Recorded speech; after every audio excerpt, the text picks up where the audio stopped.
Magandang umaga! Welcome to my channel! Ayan, nandito po muli si Ate Taba upang magbigay sa inyo ng isang simpleng lutuin. Gagawa po tayo ng chicken pastil, yung pagkain po sa Maranao. Ayan, ng mga Muslim, ng mga ating kaibigan na Muslim. Ayan, narito po ang ating mga kailangang sangkap. Kailangan po natin ng nilagang itlog para itap po siya pagka naluto na po yung ating chicken pastil. Kailangan natin ng bawang, ng sibuyas, paminta, kailangan natin ng hinimay na manok. Nilaga ko na po siya, tapos po hinimay ko na po para iluluto po natin mamaya para sa ating chicken pastil. Kailangan din po natin ng toyo, ng mantika, at depende po sa inyo kung gusto nyo pong ilagay sa dahon ng saging. Ayan po. Ayan, mag-start na po tayo. Ayan, once na mainit na po ang ating mantika, maglagay na po tayo ng bawang.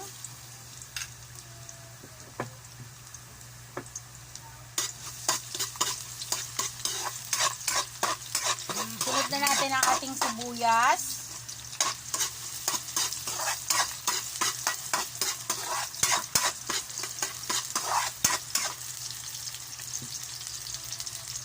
Medyo pa brown po muna natin ng konti.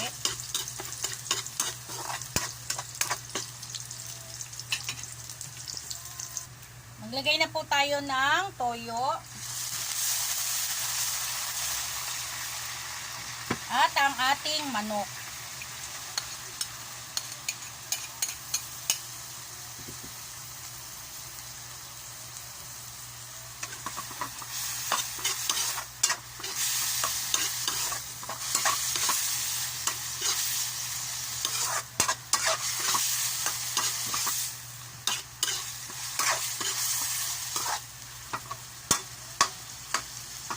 Lagyan po natin ng paminta.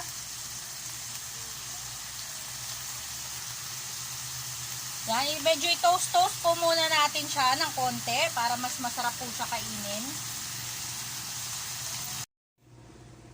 Ayan guys, luto na po ang ating chicken pastil.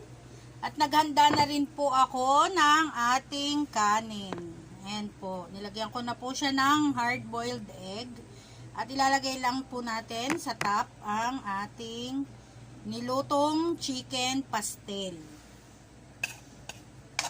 Kung gusto nyo mas crispy, okay lang. Or kung ayaw nyo naman po, pwede rin po.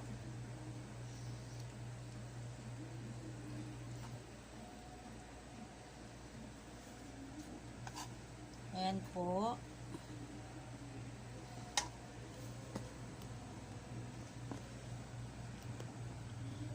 Ayan, luto na po siya. Garnishan lang po natin siya ng sibuyas na mura. Ayan.